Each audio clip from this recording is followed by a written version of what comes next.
Someone once told me about something called toxic positivity. And I argued back. Any positivity, if coming from the right place, cannot be toxic. I mean, it has its properties of being, it's positive. I mean, in the word, it's positive. But toxic also exists in that phrase. I never saw it in myself. And then I realized one day, I am cordial in public. I am cordial. I am yes sir, no sir, and it doesn't matter to who. Yes sir, no ma'am, yeah, no sir, no ma'am, all that. I open doors. I'll carry boxes for people. I'm cordial. I'm polite. Doesn't make me a nice person. Doesn't make me a nice person. Because in private, I mean, I get mean. I see things that I see as unfair to me, whether they are or not. It doesn't matter. If I feel it, that's how and I've been known to be angry, moody, belligerent. Now, I'm coming off being a alcoholic since I was well before I was probably even walking. I've been sipping beer and all this stuff.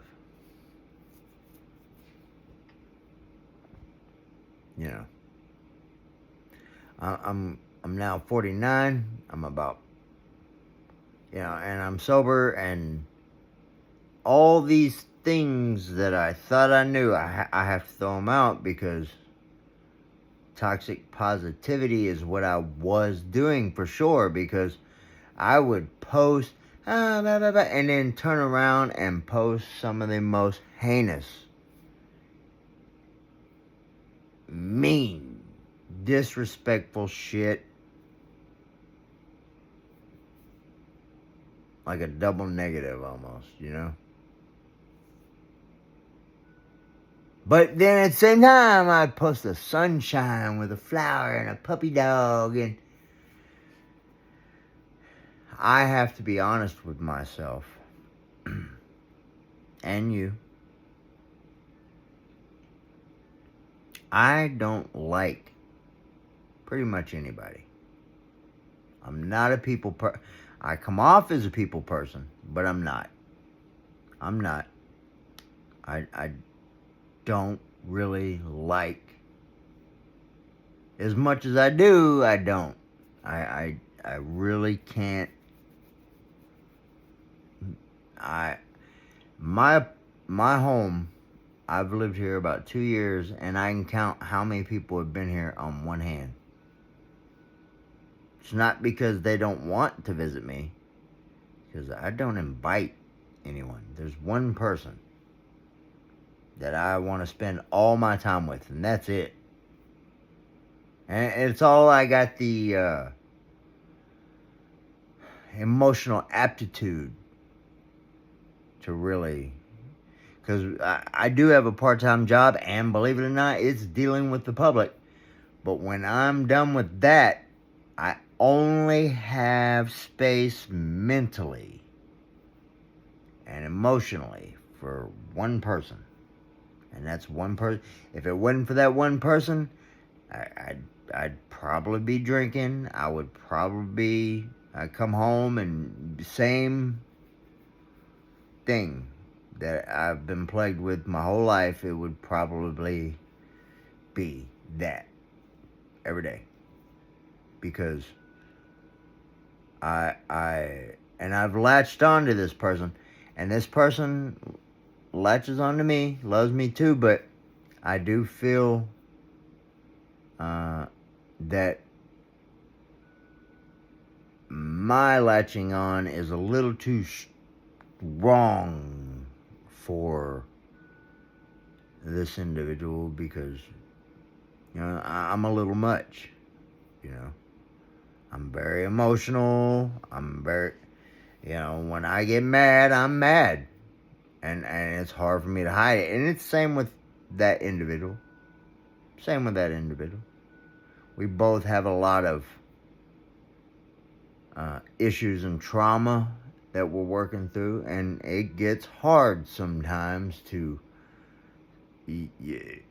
put them ahead of, myself, or myself ahead of them, because addiction and trauma creates selfish people.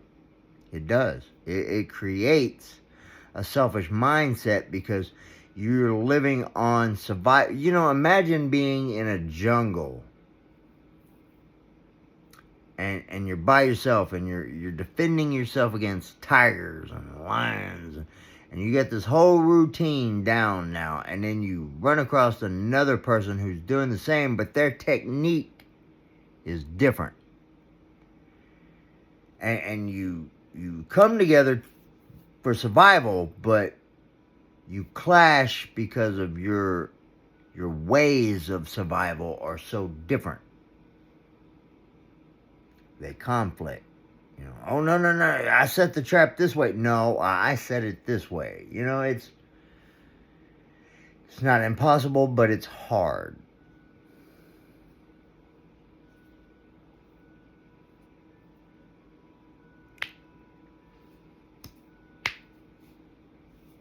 I have a lot of growing up. I mean, I'm damn near 50. I feel like a grown up, but the truth is, emotionally, I am still that little boy being harmed.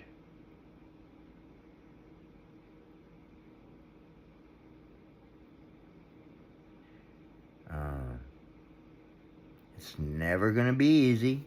It's always going to be hard. Even if I lose my jungle buddy, I still have to survive. I still have to figure it out. And a lot of times I will try to give up. I have 4 major self-unaliving events under my belt. It's my go-to. I try to do it at least once every 4 years because I get so tired. But when it happens, I get over it real quick afterwards because I come to a realization, it's like that pimple has popped, and now I gotta face everyone again. I gotta rebuild, and it's almost like a vicious cycle. It's gotta stop. I know. And I'm getting better. I'm learning to heal. I'm learning to accept things that I cannot change.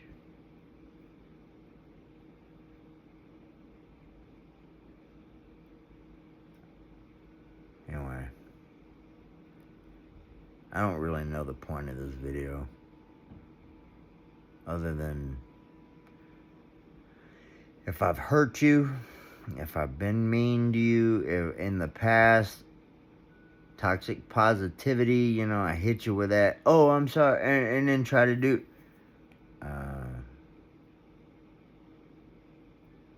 yeah, I know I'm wrong. I know I've been wrong.